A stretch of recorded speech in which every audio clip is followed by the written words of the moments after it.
I'm Rachel Wilson, 34, and after 18 months undercover with the FBI, I finally came home last week.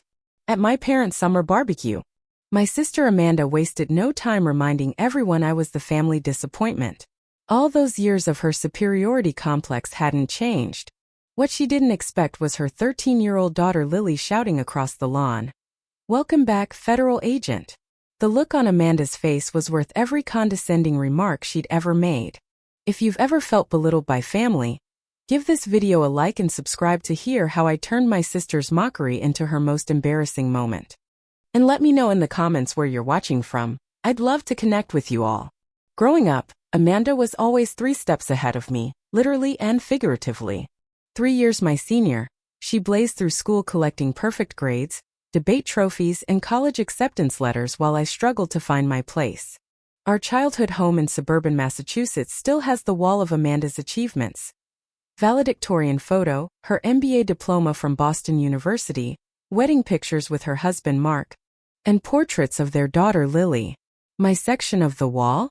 A high school graduation photo and a couple participation ribbons from track meets where I never quite medaled.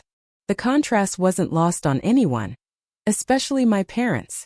They never said it outright, but their proud smiles for Amanda versus their concerned glances at me told the whole story. Rachel just hasn't found her calling yet, they'd tell relatives at family gatherings as if I wasn't standing right there. Meanwhile, Amanda would interject with helpful suggestions about stable career paths I should consider.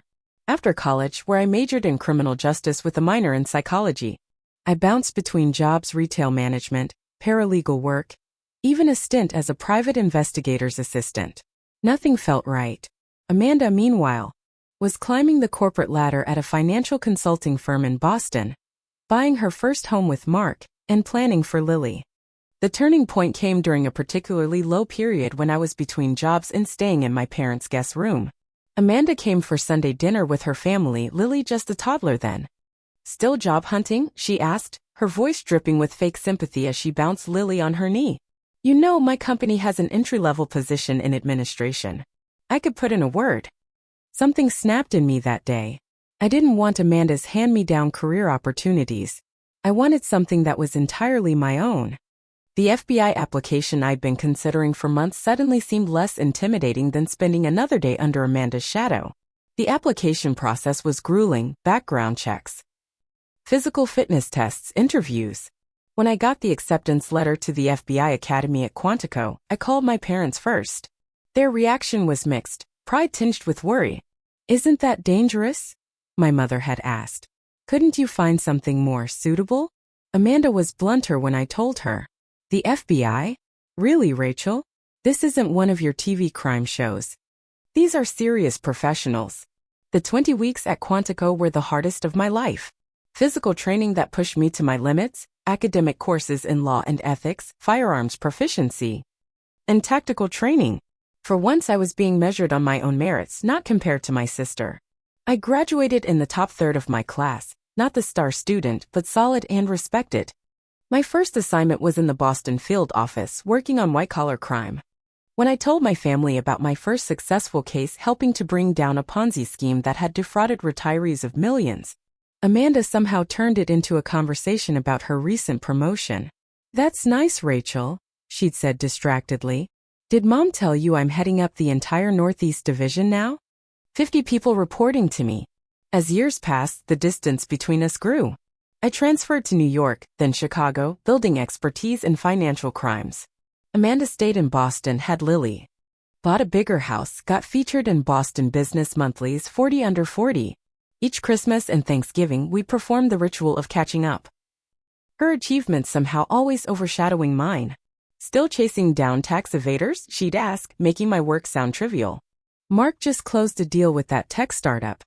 The one that was on the cover of Forbes last month." What Amanda didn't know, what I couldn't tell her, was that my career had taken a specialized turn. I'd been recruited for undercover work, infiltrating criminal organizations involved in large-scale financial fraud. The assignments were challenging, isolating, and yes, dangerous at times. But they were also important. Protecting innocent people from sophisticated criminals. My most recent assignment was the biggest of my career. 18 months undercover as a financial consultant to a network of companies suspected of laundering money for international criminal organizations. 18 months of limited contact with my family, of living as someone else, of carefully gathering evidence while maintaining my cover. When it was over, when the arrests were made and the case was solid, my supervisor had shaken my hand and said, "Wilson, this is some of the finest undercover work I've seen in 20 years with the Bureau." All I wanted was to go home and feel that same pride from my family. Instead, I was walking into yet another gathering where Amanda would be the star, and I would be the family mystery. The one who couldn't quite get it together. After a debriefing in Washington and finalizing my reports, I finally headed home to Massachusetts. My parents had planned a summer barbecue, ostensibly just a casual family gathering, but I knew it was partly for my benefit. It had been almost 2 years since I'd been home for more than a rushed holiday visit. Driving up to their familiar colonial house in the suburbs of Boston, I felt a mix of excitement and apprehension. The garden looked immaculate as always, Mom's hydrangeas in full bloom, creating a blue and purple border along the front walkway. Dad had power washed the driveway and set up the patio furniture in anticipation of the gathering. Mom opened the door before I could knock, pulling me into a tight hug that smelled of her familiar lavender perfume. "Rachel. Oh, it's so good to have you home, sweetheart. Let me look at you." She held me at arm's length, her eyes scanning my face. "You look tired. Are you eating enough?" Before I could answer, Dad appeared behind her, his smile wide beneath his now completely silver hair. "There's my girl," he said, wrapping me in a bear hug. "Good to have you back on American soil." They believed I'd been working as a financial crimes consultant for the government overseas. The cover story I was permitted to share with family. Not entirely untrue, but missing all the dangerous and complicated parts. "The guest room's all ready for you," Mom said, leading me inside. "Amanda and her family will be here around 4. And the Johnsons from next door, and your cousin Beth with her new boyfriend." The house looked exactly the same family photos lining the stairwell, the same comfortable furniture. Even the same magnets on the refrigerator. There was comfort in the familiarity, but also a strange disconnection. I had changed so much in the past 18 months, living as someone else, making split-second decisions that could blow my cover or make the case. Yet here, time seemed suspended. I unpacked in the guest room, hanging up the casual summer clothes I brought. After months of dressing the part of a sleek financial consultant in designer suits and heels, it felt strange to put on jeans and a simple blue blouse. I studied myself in the mirror. I looked younger, more like the Rachel who had left for Quantico all those years ago, but my eyes told a different story. By 3 o'clock, the backyard was transformed. Dad had the grill ready, Mom had set out her famous potato salad and coleslaw, and neighbors were starting to arrive. I made small talk, answering vague questions about my consulting work abroad with equally vague responses as I'd been trained to do. At precisely 4 o'clock, Amanda was never late. I heard her voice in the front of the house, followed by the deeper tones of her husband Mark and the excited chatter of my niece Lily. "Mom, the garden looks beautiful," Amanda called out as she stepped into the backyard. She was immaculately dressed in white capri pants and a navy striped top that probably cost more than my entire suitcase of clothes. Mark followed, carrying a platter of what looked like gourmet cheese and fruit. Lily hung back slightly, looking taller and more grown-up than I remembered. The teen. She was at that awkward stage between child and teenager, her long limbs seeming not quite under her control yet. Amanda spotted me and made her way over, air-kissing both my cheeks. "Rachel. Finally decided to rejoin civilization, huh? You look rested." Her eyes took in my simple outfit, and I could practically see her making calculations about the cost and brands. "Good to see you too, Amanda," I said, keeping my tone neutral. "How's work?" "Absolutely crazy. The merger finally went through, the one I was telling Mom about. The board appointed me to head the transition team, which means I'm basically running 2 divisions now." She glanced around to make sure others were within earshot. "It's exhausting being so in demand, but someone has to do the heavy lifting." Mark gave me a more genuine hug. "Good to have you back, Rachel. Lily's been talking about seeing her aunt all week." Lily stepped forward shyly. "Hi, Aunt Rachel." She was at that self-conscious age where everything feels awkward, but there was genuine warmth in her smile. "Hey, Lily," I said, surprised at how much taller she'd grown. "I barely recognize you. You're practically a young woman now." Amanda immediately cut in. She starts at Westfield Academy in the fall. Very exclusive. Only accepts 15% of applicants, but of course she was at the top of their list. She's following in my footsteps, already showing leadership potential. I noticed Lily's smile falter slightly, but before I could respond, my mother called everyone to get food from the grill. The afternoon progressed with the usual family gathering rhythms, eating, catching up, neighbors coming and going. Throughout it all, Amanda maintained a steady stream of comments that, while not openly hostile, carried subtle digs. "Oh, Rachel, you're still using that old phone model? Mark just got me the latest one for our anniversary. The camera quality is essential for the corporate events I attend." Or, "You should let me take you shopping while you're home. I know all the best boutiques. Those jeans are a bit dated." Each comment was delivered with a smile, making it impossible to call her out without seeming overly sensitive. It was a technique she'd perfected since childhood.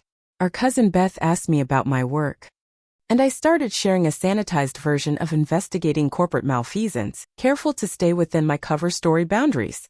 "It sounds like a lot of paperwork," Amanda interrupted. "Mark's firm is handling actual billion-dollar deals that are reshaping the industry. He just closed one last month that made the Wall Street Journal." I noticed Lily watching these interactions closely, her eyes moving between her mother and me. Once, when Amanda was particularly dismissive about my apartment in Chicago compared to their 5-bedroom colonial, I caught Lily rolling her eyes behind her mother's back. As the afternoon wore on, I found myself retreating more, speaking less. It was easier than navigating Amanda's constant one-upmanship.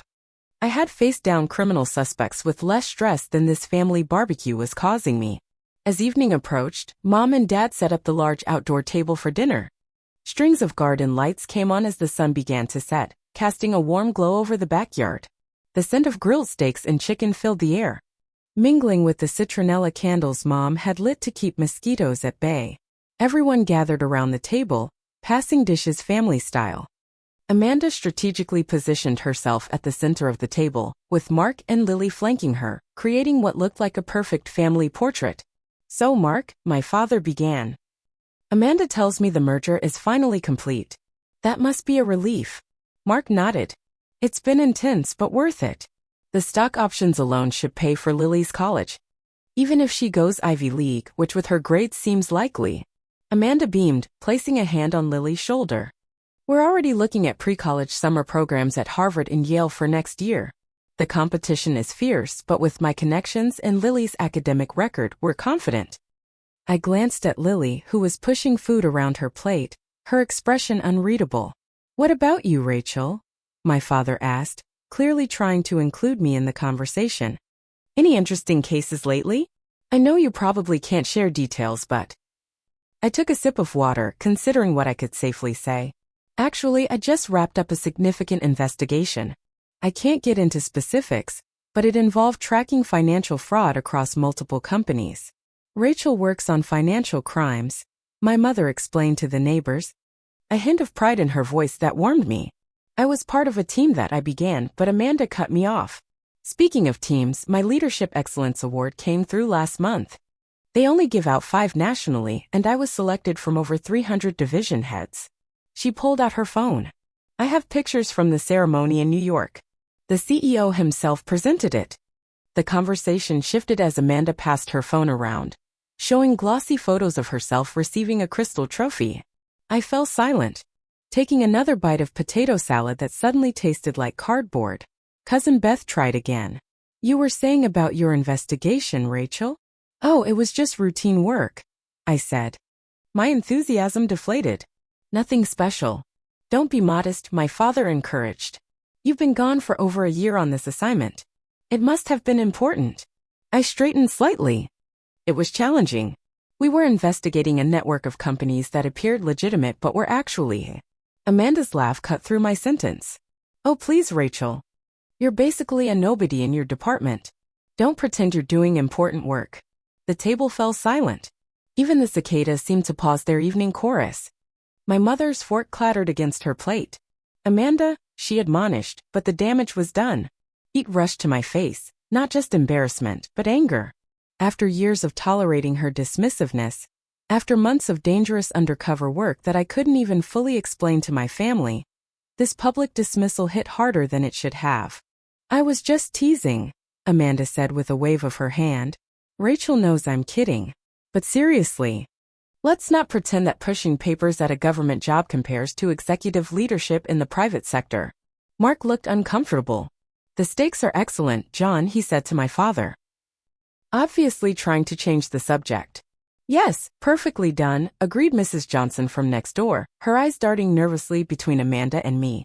I sat frozen, a lifetime of similar moments flashing through my mind, always being compared, always coming up short in Amanda's carefully constructed narrative. The worst part was that my parents didn't forcefully contradict her, they just looked uncomfortable, as though unsure whether there might be some truth to her assessment. Excuse me, I said quietly, placing my napkin beside my plate. I need some air. I walked to the far corner of the yard, where an old oak tree had stood since our childhood. Its massive trunk and sprawling branches had been the site of countless games of hide and seek, and later, a quiet reading spot when I needed escape from Amanda's orbit. Leaning against the rough bark, I took deep breaths, using the grounding techniques I'd learned for stressful undercover situations. The irony wasn't lost on me. Facing down criminals had become easier than facing my own sister. As I stood under the oak tree trying to compose myself, I heard soft footsteps on the grass behind me. Turning, I was surprised to see Lily approaching hesitantly. Aunt Rachel? Are you okay? She asked, her voice quiet in the gathering dusk. I mustered a smile. I'm fine, sweetie. Just needed some fresh air. Lily gave me a skeptical look that reminded me of myself at her age.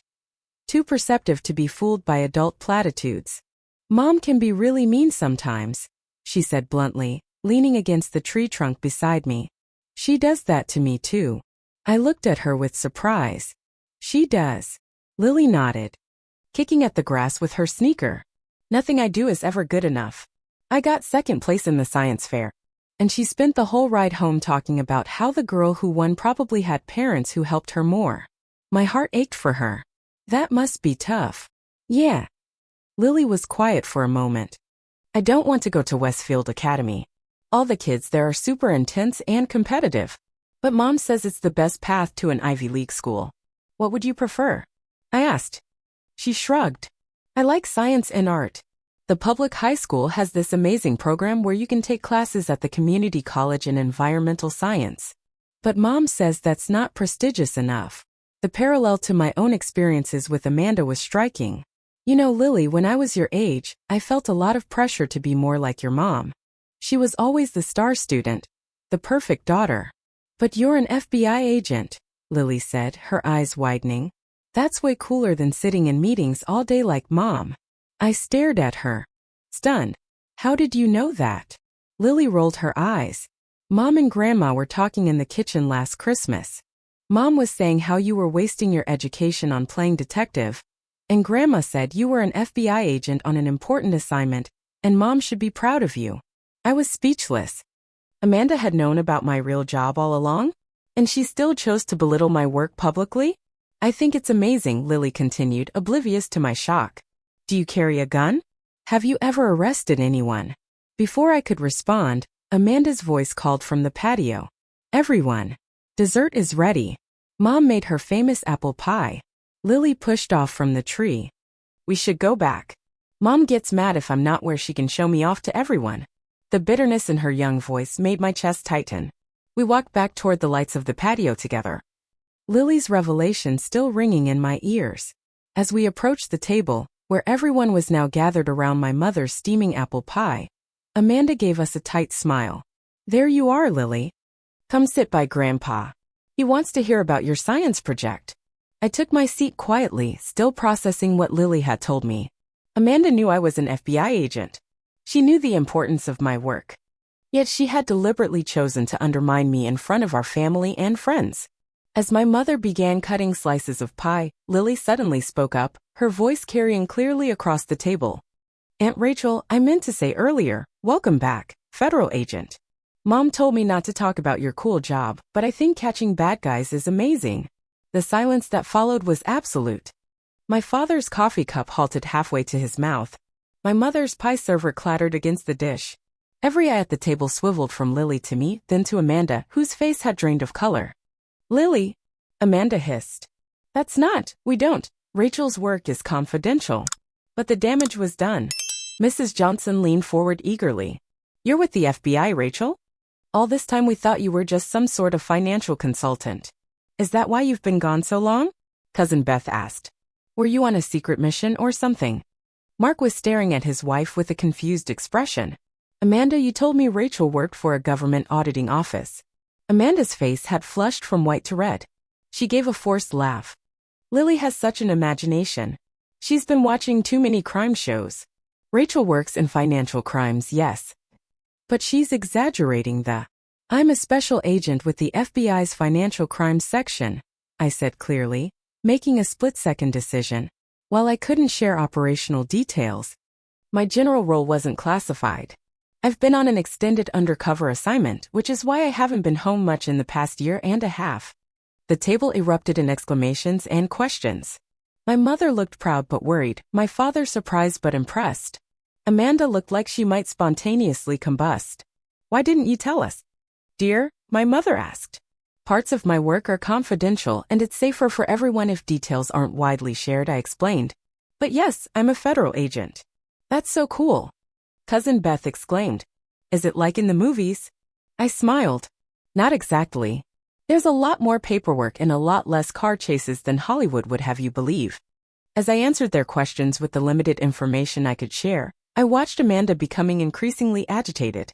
She picked at her pie without eating it, her eyes darting around the table as the focus remained firmly on me for the first time in our adult lives. Lily was watching with undisguised glee, occasionally adding comments like, I bet Aunt Rachel has a badge and everything, that only fueled the table's curiosity and Amanda's discomfort. When the neighbors began asking about famous cases the FBI had solved, Amanda abruptly stood up. Lily, it's getting late. We should head home. You have swim practice early tomorrow. Lily frowned. But we just started dessert. And tomorrow's Sunday, I don't have swim practice. Amanda's glare could have melted steel. We're leaving. Mark looked torn. Clearly enjoying the conversation but recognizing his wife's mood. I suppose we should get going. Early day tomorrow. As they gathered their things, I felt a mixture of vindication and guilt. I hadn't intended to steal Amanda's spotlight, but after years of her deliberate minimization of my achievements, there was a certain justice in the evening's turn of events. After Amanda announced their departure, an awkward flurry of activity ensued. My mother tried to persuade them to stay longer, offering coffee and to-go containers for extra pie. Mark made apologetic small talk while gathering their belongings. Lily dragged her feet, clearly reluctant to leave now that the conversation had turned interesting. I helped clear dessert plates, trying to maintain a neutral expression despite the tension crackling in the air. As I carried a stack of dishes into the kitchen, I heard Amanda's footsteps behind me. We need to talk, she said in a low voice, her smile completely gone now that we were away from the others. Outside. Now. I set the dishes in the sink and followed her through the side door to the driveway, where we'd have privacy from both the backyard gathering and the family inside the house. Amanda turned on me the moment the door closed behind us, her voice a controlled hiss. What the hell was that about? You deliberately embarrassed me in front of everyone. I embarrassed you? I kept my voice even, years of interrogation training helping me maintain composure. You've spent the entire day belittling my career and life choices, even though you apparently knew exactly what I do. Lily shouldn't have said anything. That was private information she overheard. So you admit it? You knew I was an FBI agent all along. Amanda crossed her arms defensively. Mom mentioned something about it last year. But that doesn't change anything. It changes everything, Amanda. You knew I was doing important work, dangerous work, and you still chose to call me a nobody in front of our entire family. Oh please, she scoffed. Oh, I could see uncertainty in her eyes. You push papers and follow money trails. It's hardly saving the world. The operation I just completed resulted in the arrest of 17 people involved in laundering money for drug cartels and human trafficking organizations, I said quietly. The evidence I gathered will help dismantle criminal networks that exploit vulnerable people and destroy communities. So yes, in some small way it is about saving the world. Amanda faltered for a moment before rallying. Well, if it's so important, why don't you ever talk about it? Why let everyone think you're just some mid-level government employee? Because unlike you, I don't need constant validation and praise for doing my job. And because parts of my work are confidential, I can't share operational details that might compromise investigations or put people at risk. So self-righteous, Amanda muttered. But her usual confidence seemed shaken. You always had to be different, didn't you? Couldn't just follow a normal career path like everyone else. Is that what this is about? That I chose a different path than you expected. You think you're so special because you carry a badge and gun. Meanwhile, I've built a real career, a family. A life that contributes something tangible to society. The pieces suddenly fell into place. Amanda's constant need to diminish my achievements stemmed not from confidence but from insecurity. Despite her outward success, some part of her felt threatened by my different choices. Amanda, I said more gently, this isn't a competition. We've chosen different paths, both valuable in their own ways. Your work matters. My work matters. Why can't that be enough? Because it never is, she burst out, her voice cracking slightly. Do you have any idea what it's like? Everyone always expected me to be perfect. The grades, the career, the perfect family. One misstep and it's all. What would Amanda do without her success? She's got nothing else. While you get to be the free spirit, the one who follows her own path. If you fail, everyone just says at least she tried something different. I stared at her, seeing for the first time the weight of expectations she'd been carrying. I never knew you felt that way. How could you? You were too busy running away from home, from responsibility. Playing cop instead of building something lasting. The old anger flared again. I didn't run away. I found my calling. And what I build might not be visible like your corner office or your colonial house, but it matters. Every victim who gets justice. Every criminal organization we dismantle. That's what I'm building. Mark appeared at the side door, Lily trailing behind him. Amanda? The car's packed up. Are you coming? Amanda wiped quickly at her eyes, composing her face into its usual mask of confidence. We'll finish this conversation another time, she said to me in a low voice, before turning to her family with a bright smile. All set. Let's go, Lily. Lily hung back. Can I say goodbye to Aunt Rachel? Amanda looked like she might refuse, but Mark gave her a look that suggested this wasn't the hill to die on. Make it quick. It's getting late. Lily rushed over and hugged me tightly. This was the best family dinner ever. She whispered, can I visit you sometime and see your FBI stuff? I hugged her back, careful not to make promises I couldn't keep. We'll definitely spend more time together soon. As their car pulled out of the driveway, I felt the emotional weight of the confrontation settle on my shoulders. Amanda and I had finally voiced feelings that had been simmering for decades. But we were far from resolution. The hurt ran deep on both sides, layered with years of comparison and competition. Back inside, my parents were cleaning up the last of the dinner dishes. The neighbors and other guests had departed during our confrontation. Everything okay with you and Amanda? My father asked cautiously. I managed a smile. Just sibling stuff. We'll work it out. My mother handed me a dish towel. I'm sorry she's been difficult today. She's always been a bit competitive with you. A bit? I raised an eyebrow. Mom sighed. She was so upset when she found out about your FBI work. Not because it wasn't impressive, but because it was. I think she felt that all her corporate achievements somehow seemed less meaningful compared to what you do. That's ridiculous, I said, drying a serving platter. Her work is important too. Of course it is, Dad agreed, putting away the leftover food. But catching bad guys has a certain heroic quality that, increasing shareholder value, just doesn't match. Not that we've ever loved either of you more for your career choices, he added hastily. But his words lingered in my mind as we finished cleaning. Had I inadvertently been winning a competition I didn't even know I was part of? And what would it take for Amanda and me to stop competing and start just being sisters? The next morning, I woke early, my body still on work schedule despite being on leave. I made coffee and sat on my parents' back porch, watching the sunrise filter through the trees. The events of the previous evening played through my mind like case notes, each interaction cataloged and analyzed. My phone buzzed with a text message. To my surprise, it was from Amanda. Can we meet for coffee? Just us. The cafe on Main Street at 9. I hesitated only briefly before replying. I'll be there. Main Street Cafe was a local institution. A quaint coffee shop where high school students gathered after class and professionals grabbed their morning caffeine. Amanda and I had studied there occasionally as teenagers, though usually separately. She was already seated at a corner table when I arrived, 2 mugs of coffee waiting. She'd ordered mine black. At least she remembered that detail about me correctly. "Thanks for coming," she said as I sat down. The professional polish was still there, but her eyes looked tired, her posture less commanding than usual.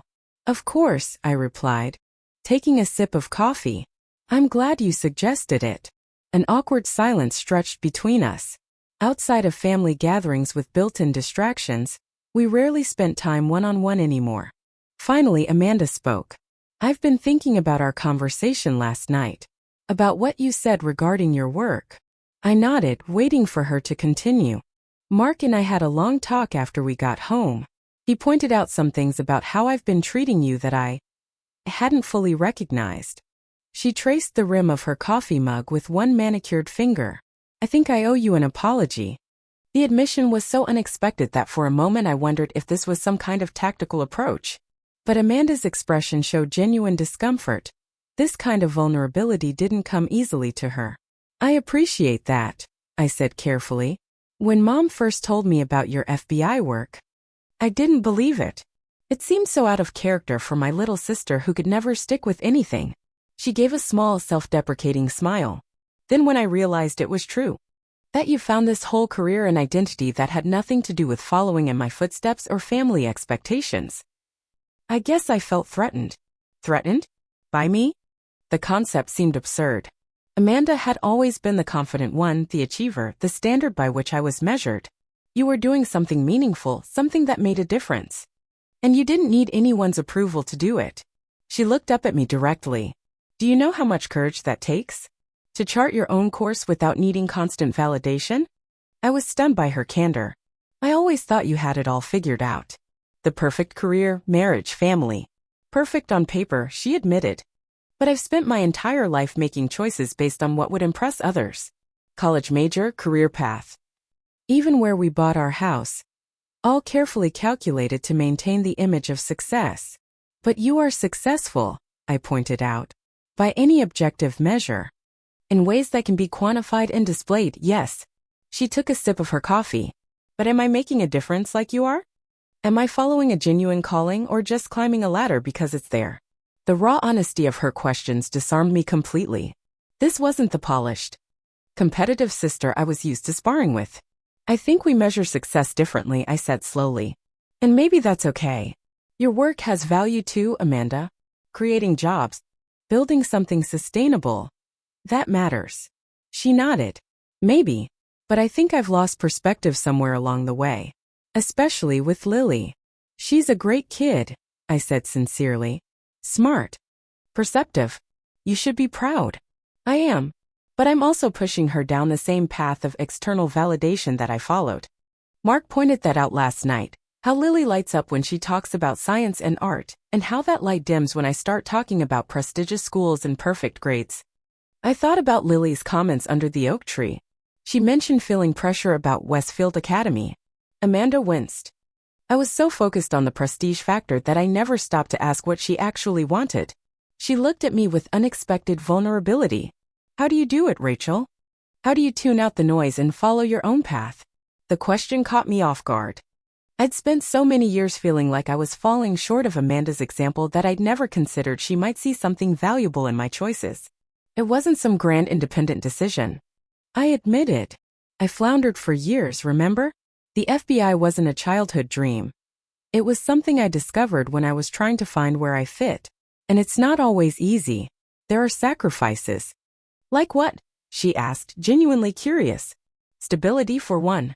I've moved 3 times for assignments. Relationships are complicated when your work is confidential and sometimes dangerous. And the undercover assignments." I hesitated, then decided to share what I could. Living as someone else for months at a time, always on alert. Unable to contact family or friends normally, it takes a toll. Amanda listened intently as I described some of the challenges of my work, the long hours, the emotional weight of seeing victims of financial crimes lose everything, the tension of maintaining cover identities. I had no idea, she said when I finished. The way you downplayed everything. I assumed it was just a government desk job with better benefits. That's partly by necessity. I can't share operational details, and partly because I paused, recognizing a truth about myself. I guess I got tired of trying to compete with your achievements.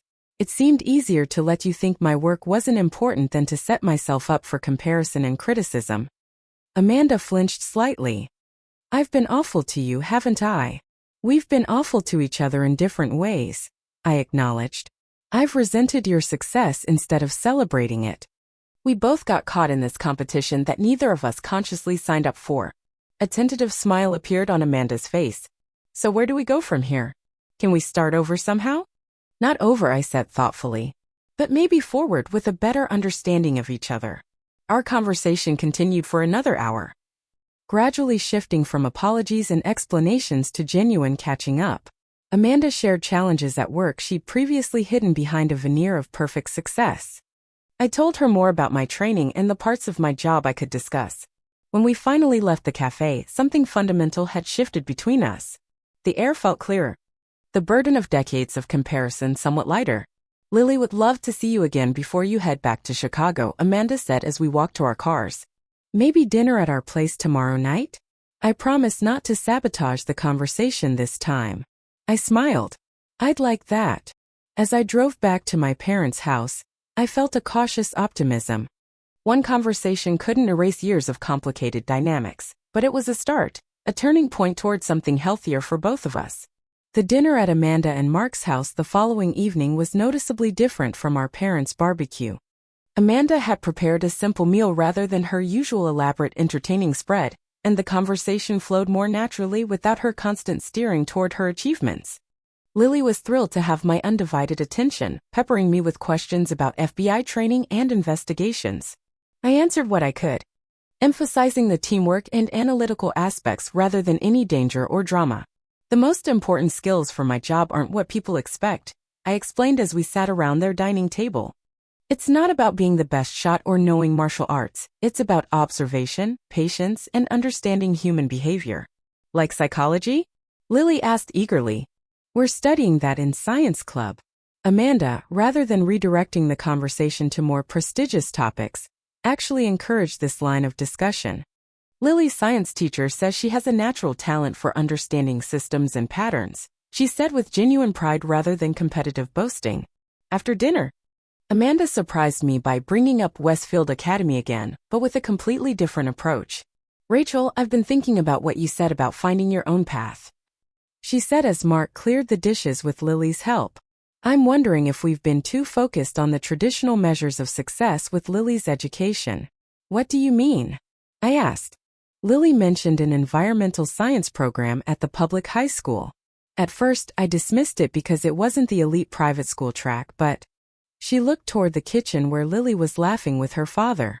Maybe I should be focusing more on what lights her up rather than what looks good on a college application. That's a big shift in thinking for you, I observed. She nodded. Our conversation yesterday made me realize I've been projecting my own need for external validation onto her. I don't want her to spend decades chasing approval like I have. Over the next few days, I spent more time with my family than I had in years. My parents, now aware of the general nature of my work, showed a new level of interest and respect. Dad proudly told the neighbors his daughter was an FBI specialist, while Mom worried more openly about the dangers but expressed genuine pride. Amanda and I established a fragile new understanding. Years of competitive patterns couldn't disappear overnight. But we made conscious efforts to listen to each other and acknowledge each other's strengths without comparison. Before returning to Chicago, I had a special afternoon with Lily.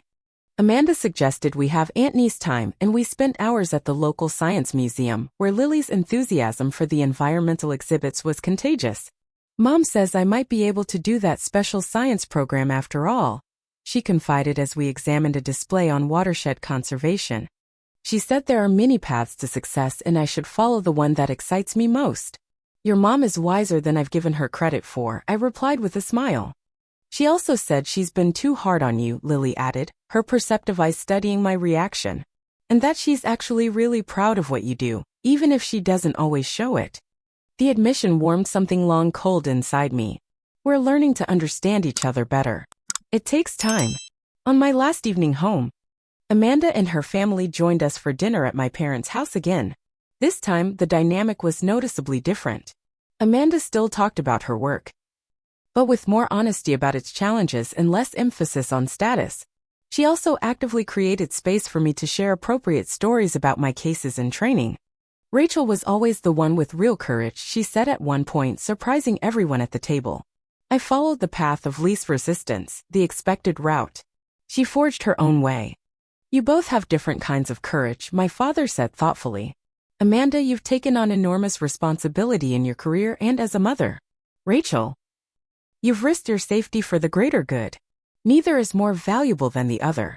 As we said our goodbyes the next morning, Amanda hugged me with unusual sincerity. This isn't the end of our conversation, she said. I want to keep working on this, on us. Me too, I agreed. It's worth the effort. During the flight back to Chicago, I reflected on everything that had happened. The humiliation at the barbecue had led to a painful but necessary confrontation, which in turn created an opening for genuine connection. For the first time in decades, Amanda and I had seen each other not as competitors or through the lens of childhood roles, but as the complex adults we'd become. Back at my apartment, I found myself feeling more at peace with my life choices than I had in years. I didn't need Amanda's approval to validate my path, but having her understanding and respect meant more than I'd realized. 2 weeks later, I received a package from Massachusetts. Inside was a framed photo of Amanda, Lily, and me at the Science Museum, all three of us laughing at something outside the frame. The note with it read simply, "Different paths, same family. Love, A." I placed it on my bookshelf beside my FBI Academy graduation photo, 2 parts of my identity finally coexisting without conflict. The greatest lesson from this experience wasn't about proving my worth to others. It was about recognizing that true self-worth comes from living authentically, regardless of external validation. Amanda had built her identity around achievement and recognition, while I had found purpose in work that often remained unseen and unacknowledged. Both paths had value, and neither needed to diminish the other. As for Lily, I hoped our experience would help her navigate her own journey, with less of the competitive burden that had complicated her mother's and my relationship. Amanda's willingness to examine her expectations and prioritize Lily's genuine interests over prestige was perhaps the most meaningful outcome of our confrontation. In my line of work, I've learned that most people wear masks of some kind, presenting the version of themselves they think others want to see. The journey to authenticity is often difficult and uncomfortable, requiring us to confront our insecurities and let go of the roles we've played for so long. Amanda and I had taken the first steps on that journey together. We had miles to go, but the path forward looked brighter than it had in years. Have you ever had a family member dismiss or belittle your achievements? How did you handle it? I'd love to hear your stories in the comments below. Sometimes the most painful family moments can lead to unexpected healing, if we're brave enough to face them honestly. Don't forget to like this video if it resonated with you, subscribe for more stories about navigating complex family dynamics, and share with someone who might need to hear that their path is valid, even if it's not understood by everyone around them. Thank you for listening to my story.